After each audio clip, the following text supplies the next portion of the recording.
Hey, coffee connoisseurs. Today I'm going to be reviewing Spotted Owl by Youngstown Coffee Company. Really excited to try this coffee. I'm really excited to feature it on the channel. Youngstown is actually somewhat local to me. I grew up in what we would call the Mahoning Valley, which is kind of like the suburbs of Youngstown.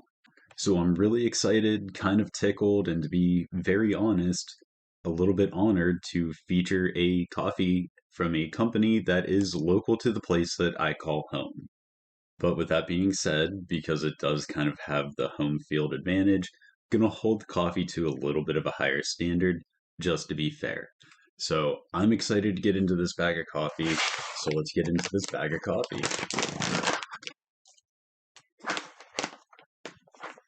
I just want to point out right now that I can already smell a little bit of a hint of this coffee, and it smells amazing.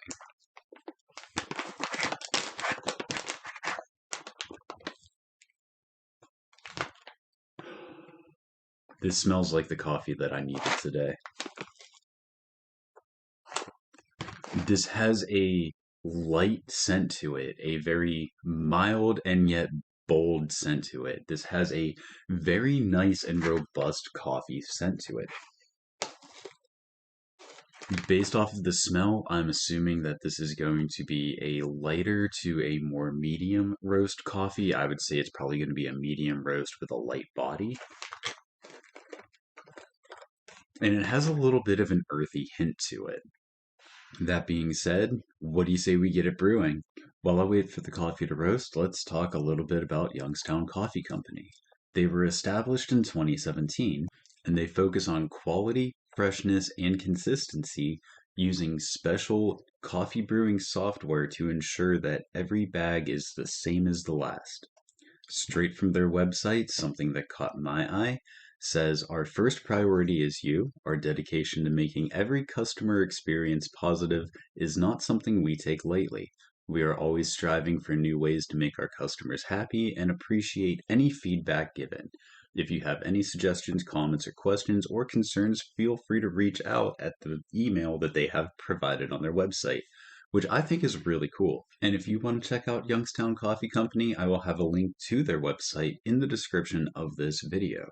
You can find and order their coffee on their website. I found it at a local grocery shop, of course I did. But on their website, they have single origins, specialty blends, flavored coffee, and even Y cups, or the Youngstown version of a K cup. And again, I'm really happy and excited to find a local roasting company that I get to feature on this channel. I just think that is really cool. I'm totally excited about it. One might even say that I'm over the moon about it. But coffee connoisseurs, what do you say we go get a cup of coffee and finally try it? All right, so I've finally got a cup of this coffee in front of me. I can't wait to try it. Cheers, everyone.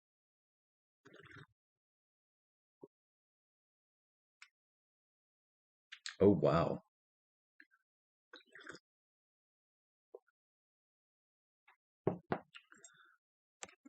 Okay. So this has a very light body to it. It has a very good but faint coffee flavor to it. Based on the smell, I said that I thought that this would be a medium roast. I'm still standing by that, but I feel like it could be a medium light roast coffee.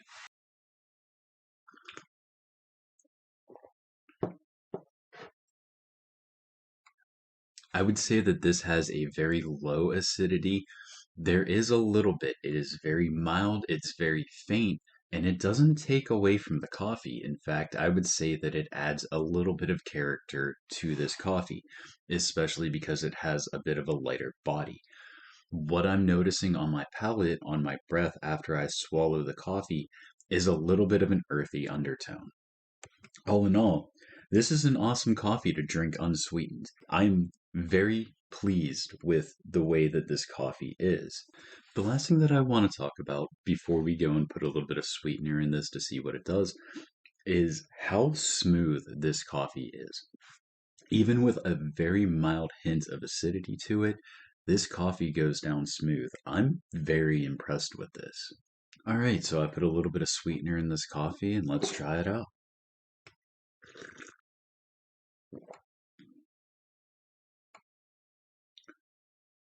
Honestly, it tastes about the same, only sweetened, which is really interesting to me that the body of this coffee is holding the same characteristics even through the sweetening process. A lot of times on the channel, I'll see that the coffee will actually change dynamic as we do things to it. But this one's holding true to its form. It's impressive. To be quite honest and rather blunt, I was a bigger fan of it without the sweetener in it, right?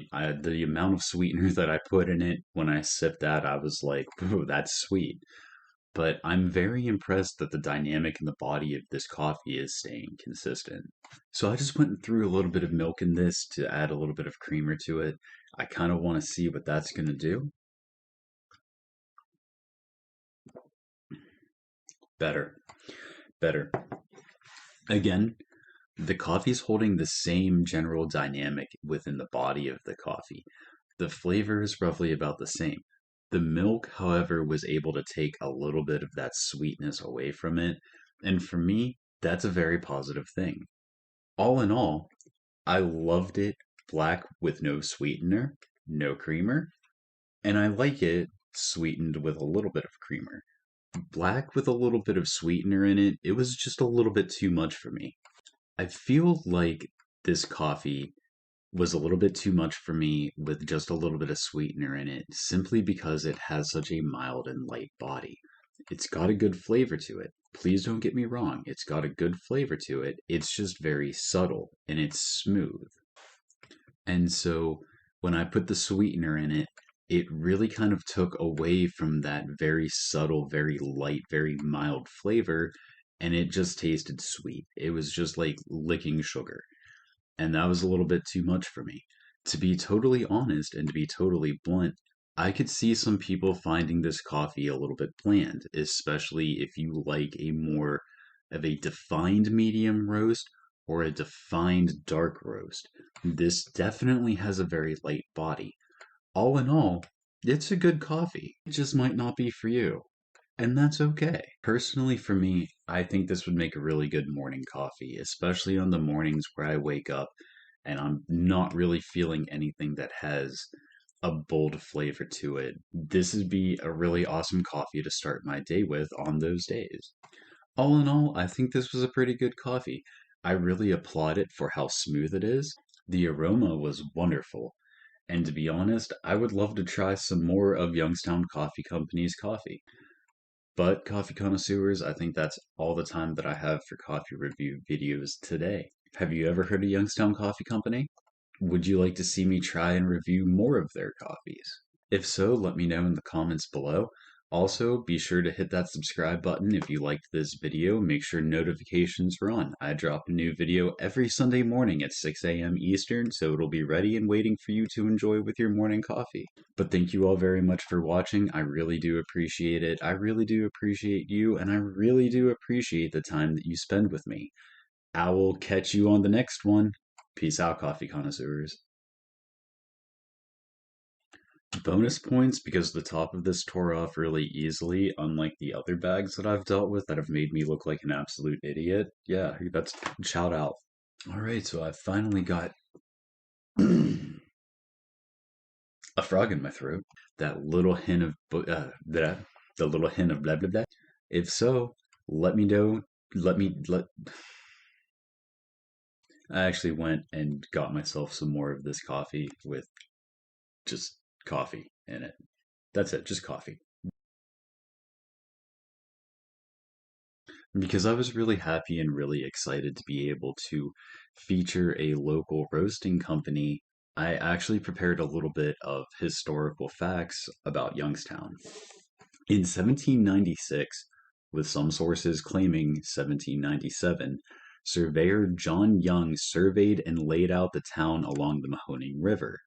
It was later incorporated as a township in 1802 and then was chartered as a city in 1867.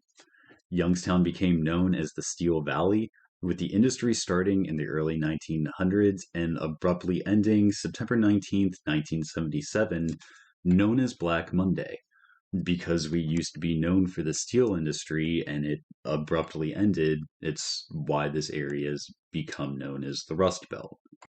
Also, in the 1950s and the 1960s, Youngstown became nicknamed as Crime Town, USA, and it became synonymous with car bombs. Between 1953 and 1963, over 80 car bombings had occurred. Now, a lot of this had to do with ties to organized crime. And while Youngstown never officially had its own mafia, it found itself as the primary battlegrounds between the Cleveland and the Pittsburgh mafia families. Today, Youngstown is still a bit of an economically repressed area, still feeling the effects from all of the steel mill closures. But it's growing. A lot of people have put in a lot of effort to try to revitalize the area, and they have my respect. Life here isn't bad. It can be hard sometimes, but when push comes to shove, we take care of our own. And as a fairly well traveled individual going as far west as St. Louis, up to New York, to the New England area, to Canada, even as far as to Australia, to New Zealand, to the Fijian Islands, I can tell you in all of my travels, there's no place quite like home. So cheers, Youngstown. You'll always have a place in my heart.